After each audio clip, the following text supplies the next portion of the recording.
If you're a veteran paying support to a spouse or divorce dealing with child support, or even a caregiver who ever wondered, can the VA take part of my benefits and send it to someone else? well, the rules just changed here in 2026. In this video, we'll break down what apportionment is, who is affected, and what exceptions still exist, and what you should do next so you don't waste months going down the wrong path.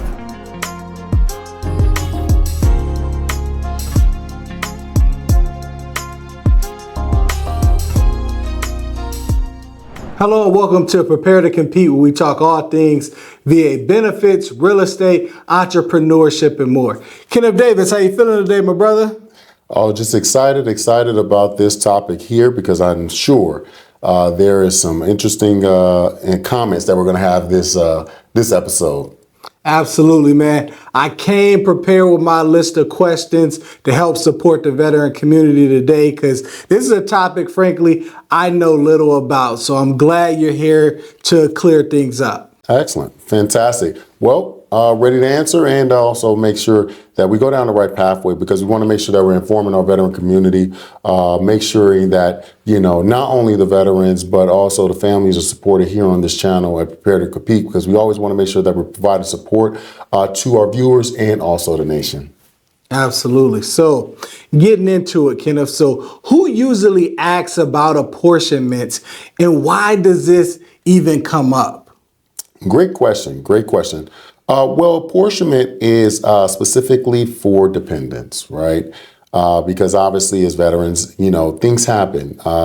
Things happen in service, outside of service, or what have you. And sometimes, again, now there are times when financial stability or support or need is needed to be provided to the spouse or family. So this was when an apportionment request to the VA is then going to be something that is enacted or could be enacted. Okay, got it. No, so now with all of that, Kenneth, like what would be defined as an apportionment? Great question. So bottom line, it is a legal mechanism that allows a family member or rather a dependent, the dependent of a veteran to then request a reasonable apportionment of their VA benefits for their substantial financial needs. Simple as that. Okay. Obviously, as veterans, typically, a lot of times the veterans are, somewhat the household breadwinner a lot of times, or the stability financially in the household, which is a major contributor. So with that being said, there are times when apportionments are needed due to the fact that support from the veteran is not provided to their dependents, whether if it's spouse, children, or so on and so forth, right? Or could be caregiver. Absolutely. Okay, so now with that, it could be a vast array of different scenarios and situations. What's the most common misunderstanding people have regarding VA benefits and family support? Well, one of the misnomers is that, again, that the VA benefit is strictly for the veteran. And in all rationality, it is. Okay. However, just as though the veteran is a very important, a factor in the benefits, their family dependents are as well, right? Because again, we understand the VA understands that the veteran is supporting spouses, children, and also ultimately their household. So with that being said, there are issues, again, could be issues arise in regards to separation, divorce, annulment, just whatever, right? So many different issues could arise, right? Incarceration, where then at that point, the dependent could request an apportionment of benefits.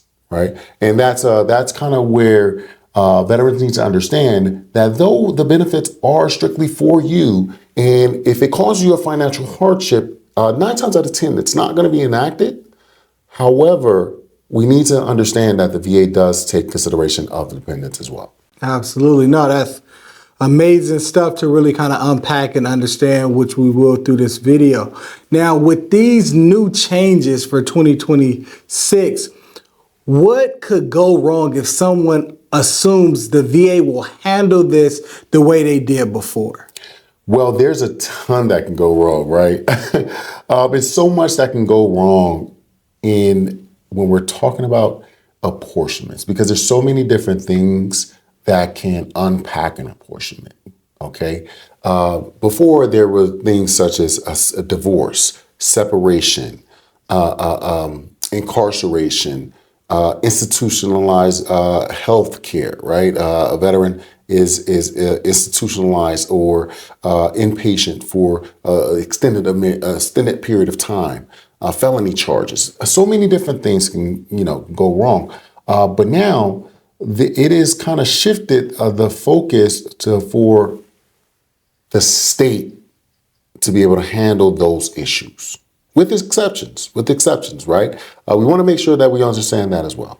Oh, absolutely. So now, before we talk about the change, Kenneth, really want to make sure everyone watching really understands. So we want to define the term. So what does apportionment mean in plain English? Well, in plain English, right? The monetary benefit that the veteran has received, the VA has the right to apportion or partition or just split the benefit and provide that benefit, a portion of that compensation benefit to the dependents at hand on the veteran's behalf. Okay, that's kind of very simple, right? So basically, they're cutting up the benefits to be able to support the dependents. Okay, that's pretty much plain and simple. Understood there. So what kinds of VA benefits has apportionment applied to? Typically, compensation and pension. Compensation and pension. Compensation and pension, that's what it's focused on. Obviously, as that's kind of the heavy, most, again, aligning heavy benefit, right? But also they have a lot of ancillary benefits that align with that as well. That can, obviously receive either, increased compensation or just a steady stream of compensation. So that's something that they focus on. Absolutely makes sense. So now, when would someone even consider requesting apportionment? Well, are we talking in 2025 or are we talking in 2026? Just in general, before the change there. Well, just in general, they typically, most dependents can go ahead and request an apportionment at the time of divorce, separation, incarceration, being institutionalized or admitted to a hospital for extended period of time, or becoming inpatient and need inpatient health care. And that's a lot of times when veteran dependents can then request an apportionment. Now, excellent, Kenneth. So usually when we're talking about dependent benefits, we're talking about the spouse or more importantly, sometimes the children, right? Yeah. We definitely want to make sure the children are supported. So is this the same thing as child support or a court order? Well, no, not exactly. So the VA apportionment process is more or less a agency request, right? So the Department of Veterans Affairs then will impose the actual request to approve or deny the apportionment. So it is at the federal level. However, it is not again going to be going through the judicial system whatsoever. So we want to make that clear. So it is strictly going to be at a Department of Veterans Affairs level because they control the benefits. They can apportion the benefits, right? It is not a state issued court order where those ramifications could negatively impact the veteran. So we understand that it is strictly going to be apportioning the benefits that's issued to the veteran themselves. All right, Kenneth. So as we get into educating the community here, what is the VA changing about apportionment starting in 2026? Great question. So now leading into 2026, ladies and gentlemen, this is what we have. So now the VA is changing from a need-based model, needing financial support, needing care for children, needing a child support and different things of that nature, right? To strictly going to be for benefits that is going to be aligned for specifically incarceration, being institutionalized, again, for mental health care, or just extended period of health care. So with that being said, they are allowing the states to be able to make those decisions based upon actual need-based support for the dependents. Now, it could, again, it's very controversial, right? It's very controversial. Do we think, again, and you guys could type in the chat here, do you guys think it should be with the states, or do you think it should be portioned with the VA? Who knows? But I would then deem to say that when we start going down the road of the judicial system, controlling your benefit, controlling the actual apportionment of benefits, it is going to be based upon a financial need. So they are taking the processes of child support, typically, right? Understanding income, assets, and also not only assets, but your expenditures as well. They're taking inclusion of all of that information, doing a calculation based upon obviously dependence and also need, just as though a child support state court would as well.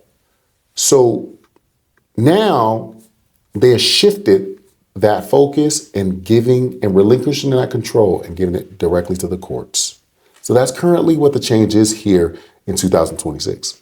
No, great information, Kenneth. So now what happens with the changes as far as those who are currently receiving apportionments? Well, dependents who are currently receiving apportionments, you guys have no worry.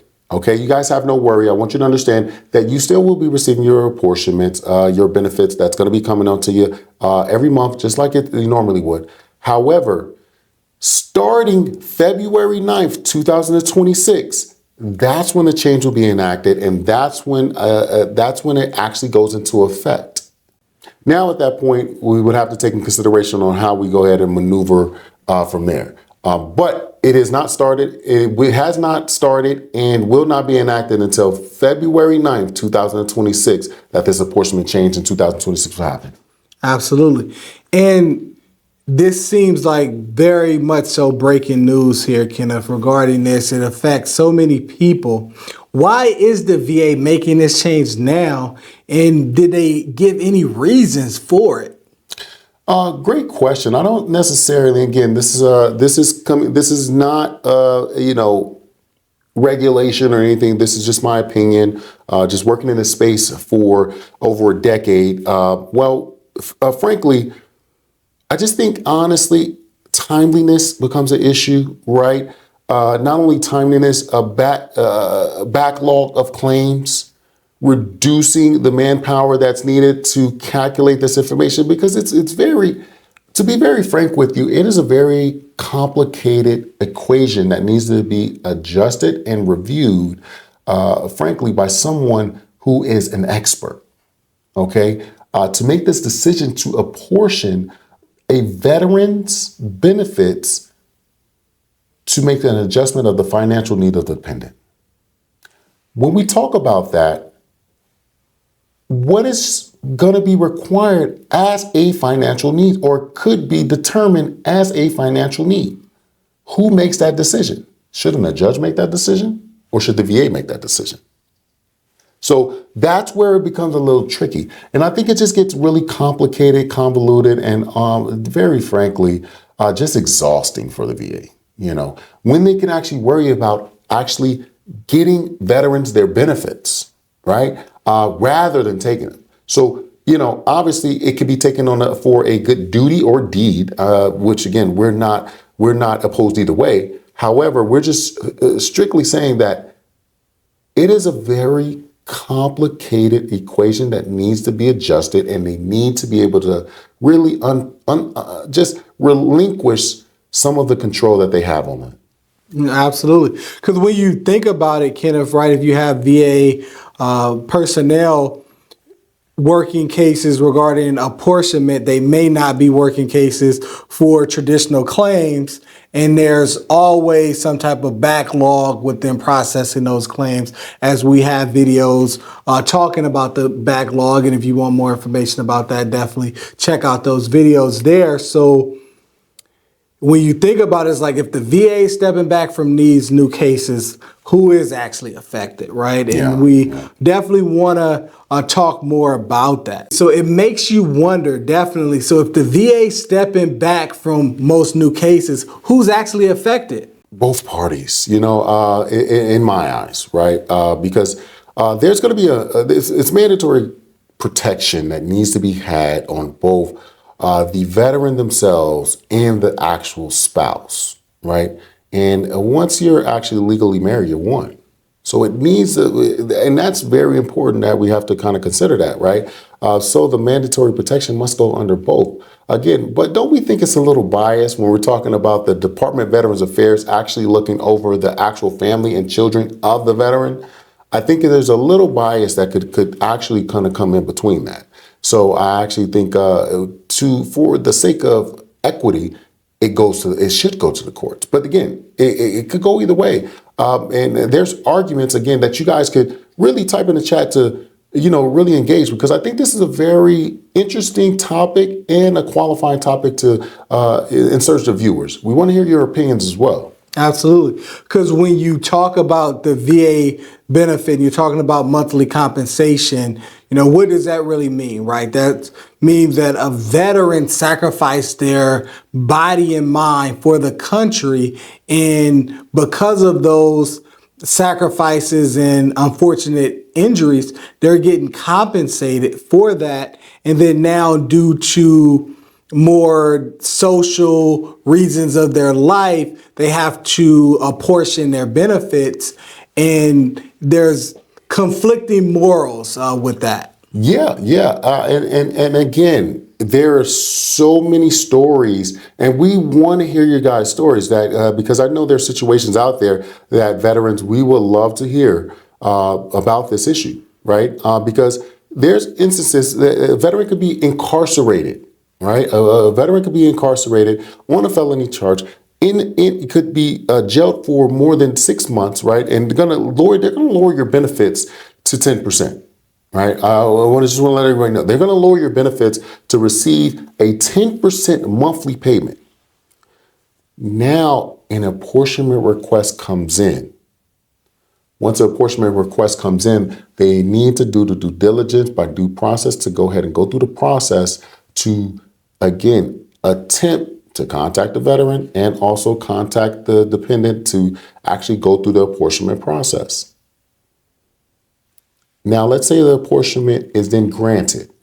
Once your apportionment is granted, and that veteran has 100% per se, and now the dependent is receiving those benefits that the veteran would receive, and the veteran receiving 10%. However, let's say if they're jailed, the veteran is jailed, and it could have been a case of domestic violence that was due onto the dependent, or anything, and again, this is no way of putting any type of biases on any parties. This is strictly just given a scenario. And I think this could rise a real good case for relinquishing control and allowing the courts to take care of this issue.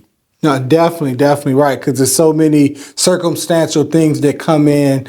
The VA decision maker that has been looking at these cases just may not have the qualifications or even exposure to the information about everything that is going on within the veteran and the dependent's life that would garner the request, as you spoke about that unique situation there. Yeah, I mean, and also let's understand, right? This takes time, okay? It takes time to actually get processed, to go through. And now, just as you mentioned, does that decision maker have the qualifications to make the right decision, or all the information and evidence that's going to impose the correct decision that's going to apportion the veteran's benefits for the dependent? Well, I don't necessarily think a notification letter and also a circumstantial statement is going to provide you all that information, right? But then again, obviously, we're talking about the Department of Veterans Affairs. They have other systems to be able to review, other information that could be either dealing with the veteran or dependent or what have you. However, we really got to take that in consideration. What are your thoughts? We want to know. Absolutely. And so we talked about the things that are changing, but we want to make sure we clarify what's not changing. Okay. So as you mentioned it before, but I want to, again, for further clarity, what if someone already has an apportionment in place? Does this update stop that apportionment? Great question.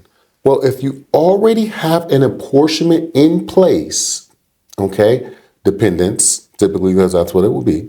If you already have an apportionment in place, that will then go ahead and continue, and it will continue as normal. You receive your monthly benefits and so on and so forth. However, if there are any changes that are going to be needed, then you may be under a review, right, for 2026 moving forward. So that's where things get a little bit tricky, right? So we want to understand, if you already have an apportionment in place, it will still be enacted. There will be no change. Again, February 9th, 2026, there will be no change on your behalf that's going to be needed or anything there before. But anything thereafter, if a dependent is going to request an apportionment, they will need to do it probably before February 9th if it is a need-based issue. Absolutely. And then that gets into some different things, right? Because now, and we kind of noticed from the claim world, is that if the apportionment is filed, does it go under the current regulation, or does it have to actually be accepted to fall under that old regulation before February 9th? Well, I'm going to tell you this. Listen, you didn't hear from Prepare to Compete, but again, if it has a date timestamp, February 8th, 2026, you may be getting your benefits apportioned, okay? But if not, in all seriousness, again, we want to make sure that we make the right decision and get that done. If it is a need-based issue for a spouse or dependents, or even a dependent parent, right? We don't want to kind of leave those parents out either. So please go ahead and make that request prior to February 9th, 2026, because then thereafter, there is no need-based request that will be accepted. Absolutely. And for every rule, Kenneth, there's usually exceptions to the rule, right? And we definitely want to go over what those exceptions may be, because there are special circumstances. This is dealing with a lot of heavy things here. So in what situations will the VA still allow apportionment going forward? Great question. So the VA will then continue allowance of an apportionment in February 9th, 2026, for a few different reasons. Incompetency, right, where the veteran was not issued a proper fiduciary, right? Also incarceration, okay? And again, when we talk about incarceration, it can get a little tricky there. What typically is a felony incarceration that is then had, and again, apportionment can then be requested. Okay. Also, being institutionalized. When we talk about institutionalized, we got to really understand that, right? It can be institutionalized for mental health. It could be, and also institutionalized is different from hospitalization. Hospitalization. When we talk about hospitalization, what does that look like? Typically, if you're hospitalized for that extended amount of time, at that point, that's when an apportionment, and when I mean extended amount of time, we're not talking about a month, right? No, we're talking an extended amount of time. So at that point, then apportionment can be requested because the veteran is then incarcerated for, whatever reason. Okay. And also, again, we also can say missing.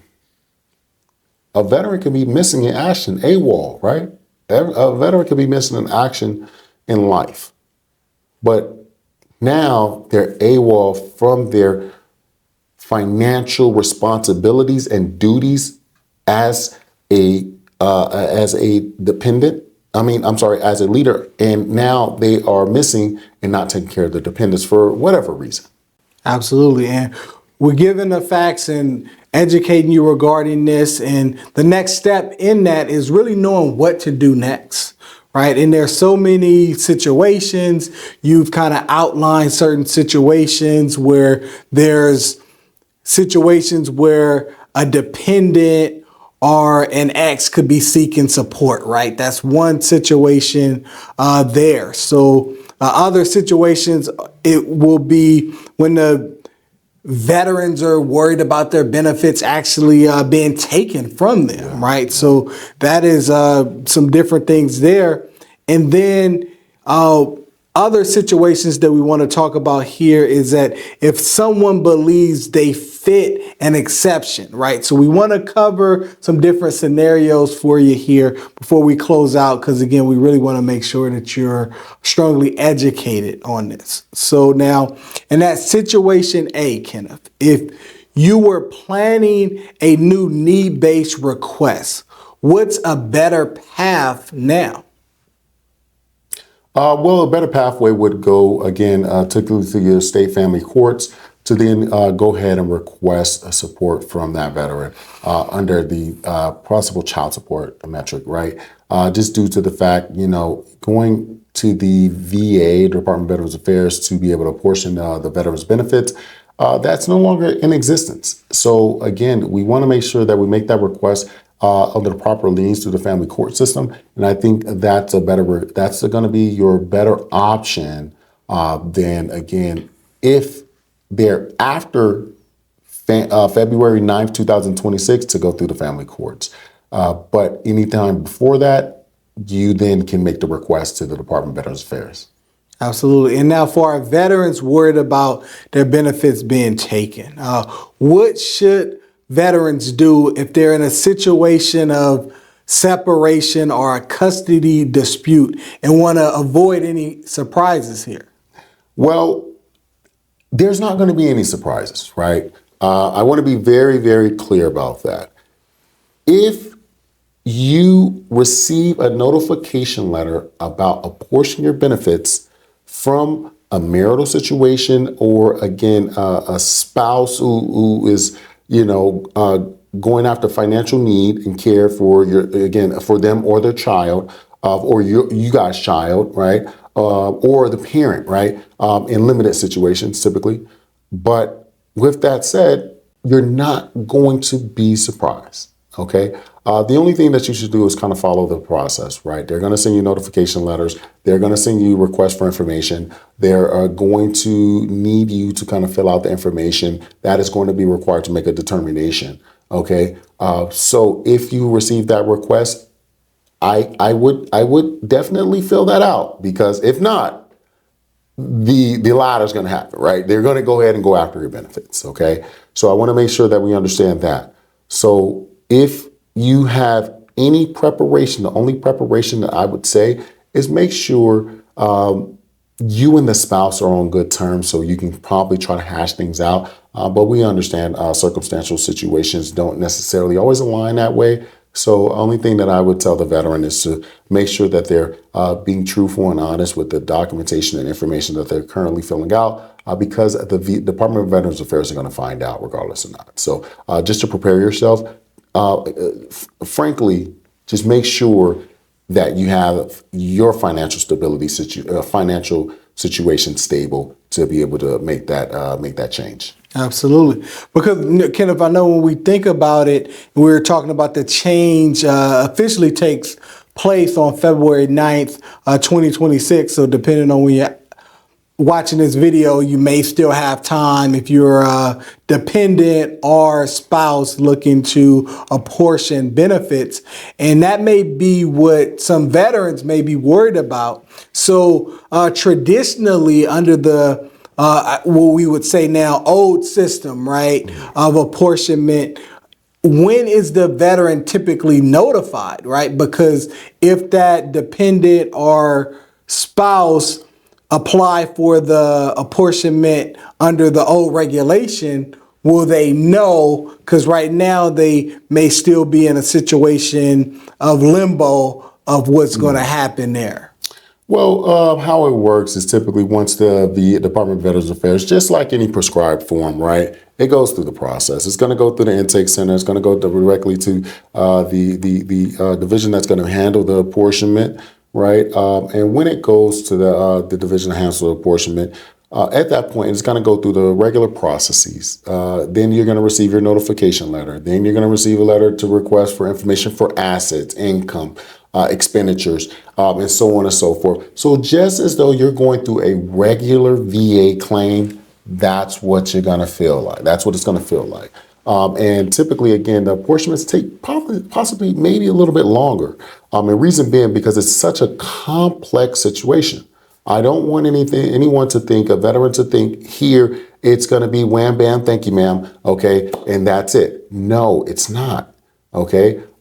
Though it takes it takes some time, the effective date could actually be harmful for the veteran. But again, typically the VA takes that in consideration as well. So there could be a debt owed as well. So we want to make sure that we're taking all these junctures into consideration because you don't want to owe anything to the debt management center. Okay. So make sure that when you're notified that you're acting as you should, okay? Because the deadlines on those notification letters, they're not there just for giggles. No, they are there and they are serious. So please make sure you do go ahead and do your due diligence and just do what we're supposed to do, right? No, so understanding that, Kenneth, I want to ask a clarifying question there because VA processes vary so much. Now, you talked about different areas of notification. Now, if a veteran has online portal, should they expect the apportionment notification to come via that online portal? Well, as many strides as the VA is always making, the VA.gov system is awesome, right? It's awesome. It has made so many different updates and so on and so forth. But what I would tell you this, I would strictly tell you to make sure that you're looking in your snail mail, the mailbox, and also making sure that you're checking your VA.gov portal as well, as that could be something that could be, again, a notification letter that pops up there for you as well.